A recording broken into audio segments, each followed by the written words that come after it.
दोस्तों, अगर आप भी देश और दुनिया की हर खबर से रूबरू होना चाहते हैं तो हमारे चैनल को सब्सक्राइब करें, लाइक करें और घंटी वाला बटन दबाकर ऑल नोटिफिकेशन दबाना ना भूलें, ताकि इसी तरह की हर लेटेस्ट न्यूज़ आप तक पहुंच सके। दोस्तों, जैसा कि आप लोगों को मालूम है कि कोरोना वायरस चाइना से निकलकर पूरी दुनिया में अपना कब्जा जमा लिया है। ऐसे में पूरी दुनिया में लॉकडाउन लगा हुआ है।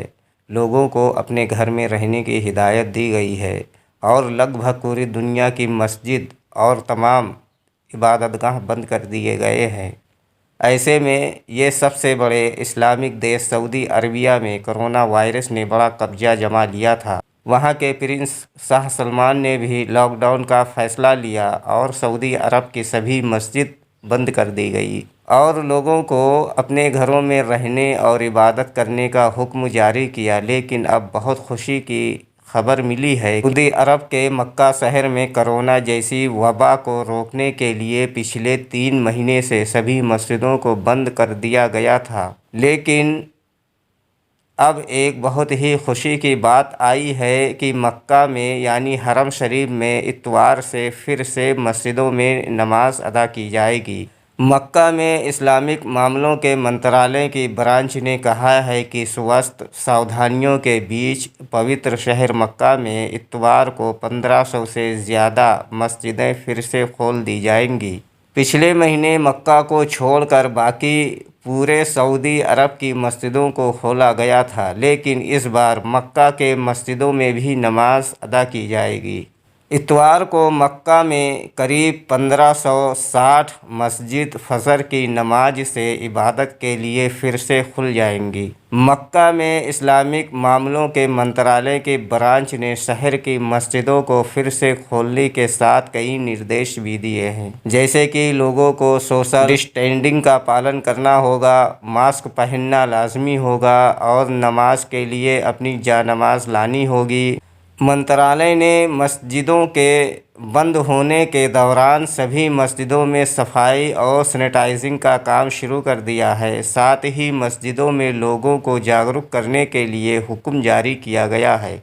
जी हाँ दोस्तों, बहुत खुशी की बात है, हम लोग हरम शरीफ में अपनी नमाज और तमाम मस्जिदों में अदा कर सकेंगे। हुक्म का पालन करना होगा, मास्क पहन कर जाना होगा और अपनी जानमाज अपने घरों से खुद लेकर आएँ और अपनी नमाज हरम शरीफ और मक्का शरीफ की तमाम मस्जिदों में अदा करें। साथ ही कोरोना वायरस जैसी वबा से बचने के लिए एक दूसरे से कम 2 मीटर दूरी बनाए रखना ज़रूरी है। फ़िलहाल सलाम से ही काम चलाएं, एक दूसरे से मुसाफा करने से बचें। जब आप सेफ़ रहेंगे तो दूसरे को भी सेफ़ रख पाएंगे। सऊदी में इस अपराध में सऊदी नागरिक और प्रवासी हुए गिरफ्तार। प्रवासियों को सऊदी से निकाला जाएगा बाहर। सऊदी में मनी लॉन्ड्रिंग के आरोप में करीब 28 सऊदी और प्रवासी नागरिकों को एक स्थानीय अदालत ने जेल की सज़ा सुनाई है। अधिकारियों ने मनी लॉन्ड्रिंग गिरोह से 16 मिलियन रियाल जब्त किया है और गिरोह के सभी सदस्यों को गिरफ्तार कर लिया गया है। गिरफ्तार किए गए दोषी सऊदी नागरिक पर यात्रा प्रतिबंध लगाया गया है। सजा याफ्ता नागरिक को जेल की सज़ा काटने के बाद विदेश यात्रा की अनुमति नहीं दी जाएगी, जबकि प्रवासियों को उनकी सज़ा काटने के तुरंत बाद राज्य से निकाल दिया जाएगा। सऊदी एंटी मनी लॉन्ड्रिंग कानून के अनुसार मनी लॉन्ड्रिंग गंभीर अपराध है। इस अपराध के लिए सज़ा या 1 मिलियन रियाल तक जुर्माना और 15 साल की जेल या दोनों हो सकता है। कानून के तहत मनी लॉन्ड्रिंग के दोषी एक सऊदी नागरिक को उसके जेल अवधि के बराबर अवधि के लिए सऊदी अरब के बाहर यात्रा करने पर प्रतिबंध लगा दिया जाएगा।